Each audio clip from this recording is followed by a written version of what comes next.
Hi, this is Ashley Curallo sharing my heart, music, and home. And today I'm going to share my personal piano story with you and the backstory behind my series, Small Hands, Beautiful Sounds. So tell me what's bothering your hand, said my doctor as she took my hand and gently turned it every which way, inspecting it carefully. It aches and hurts when I play the piano, I said. My doctor looked thoughtful and she said, tell me everything that you're doing at the academy that involves your hands. Well, not really wanting to answer her question, I told her I'm taking violin lessons and piano lessons and orchestra and computer keyboarding. She kind of chuckled to herself and said, well, you're just going to have to drop an instrument. She said, look here at your hand. And it was on my right hand. She said, see this little purple area? She said, that's actually internal bleeding and you're going to have to take a break. So you're going to have to drop an instrument for a little while. Well, when I heard that, I was absolutely devastated. That is not what I wanted to hear. My young 9th grade heart was very sad. I thought, how can I drop an instrument? Music was my heartbeat. That was what I lived and thrived for. I know my hands don't look very small, but believe it or not, I have a very narrow hand. My fingers look long, which are great for violin, but difficult for piano. And what was happening is I was attempting to stretch and was creating a lot of tension here in my hand. And so my hand was starting to bleed essentially from the inside, just from all the activity that I've been doing with it. Violin, piano, orchestra, all those things that I had mentioned. So my doctor said, you need to take a break. So for a whole summer, I didn't practice the piano. In a way, I enjoyed the break, but then part of me looked wistfully at our old gentle upright that my mom had bought with her saved garage sale money. I longed to be playing the piano. The summer ended and I resumed my piano studies in the fall, but in a very limited fashion. I really could not practice for very long and my hands would start to ache relatively quickly. So I would run up to the upstairs bathroom and I would turn on the water as hot as I absolutely could. I'd plug up the sink and I'd fill the sink up with hot water and I just plunge my hands into it. And even my forearms I would put in the sink as far as I could reach in the sink and just let my muscles relax. And that really did help. Not long after the summer of no piano practice, my parents bought a beautiful Yamaha Baby Grand. That's actually the piano that you see sitting here behind me. They bought it through a local university discount program and I was absolutely thrilled. I could not have been happier to have such a gorgeous instrument in our home. The only challenge with our new piano was that it was a lot stiffer than our old upright. I could practically whisper to that old girl and she'd sing. The new Yamaha Baby Grand piano demanded a strong and knowledgeable touch.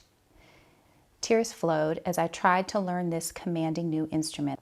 My hands and forearms ached as I tried to practice on our new piano.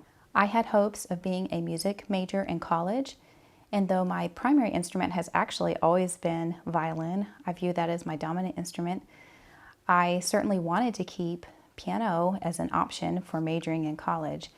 And so I really struggled with some personal doubts. Questions arose in my mind such as, why did God allow this to happen to me? Doesn't He know that I want to be a music major in college? And honestly, I was not necessarily angry at God, but I was more sad. Just very sad that I knew my options were going to be limited in college. Even though I didn't know God very well at this time in my life, He helped me to see that He had a purpose for my life, even in this trial. My heart was greatly sad at the inability to play the piano fully, but I came to a point where I realized this was God's purpose and His plan in my life. Fast forward 20 years, and my piano playing has greatly changed. My amazing high school teacher, Dr. Lori Tercios, was a huge turning point in my personal piano playing. Through her tutelage, I learned an ergonomic approach to the piano that I still employ to this day. Dr. Tercios taught me how to engage my whole arm and even my whole body to achieve a unified approach to the piano that did not tax the small muscles in my hand. I've also learned how to relax while playing the piano. Stress and tension are two of the greatest enemies to playing the piano without pain. I used to strive for perfection, and that mad pursuit made me incredibly tense. By shifting my mindset and focusing on doing my personal best, mistakes included, I've learned to relax and just enjoy the process of making music. And actually, by learning to relax and just focused on doing my best, I actually make fewer mistakes that way. I'm not a perfect pianist and I never will be. So why not learn to relax and just enjoy the process of making music? Also, I've learned to accept my personal limitations. Practicing for hours on end is just not feasible for me, especially with young children in my life at this point. That's not even possible anyways. Huge, majestic piano pieces filled with gorgeous octaves is really not in my repertoire. And magnificent hymn arrangements with lots of right-hand chords is just not feasible for me. As I look back on my life, I see how God was shaping me and molding me, even with these struggles with my hands. One of the blessings of this trial was the birth of a concept for hymn arrangements for pianists like myself who can't reach large intervals.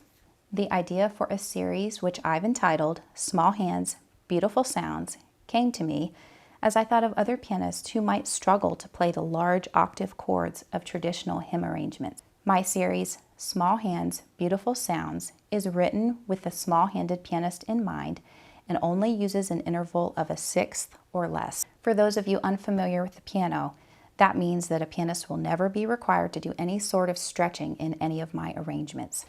I'm so happy to say that I published my first volume of Small Hands, Beautiful Sounds with 6 lovely arrangements, which will carry the church pianist through the entire year. There's an Easter arrangement, there are several common arrangements, there is a Thanksgiving one, and also a Christmas one. You might be wondering, well, can anyone play these arrangements? Absolutely. You don't have to have hand problems to play these arrangements.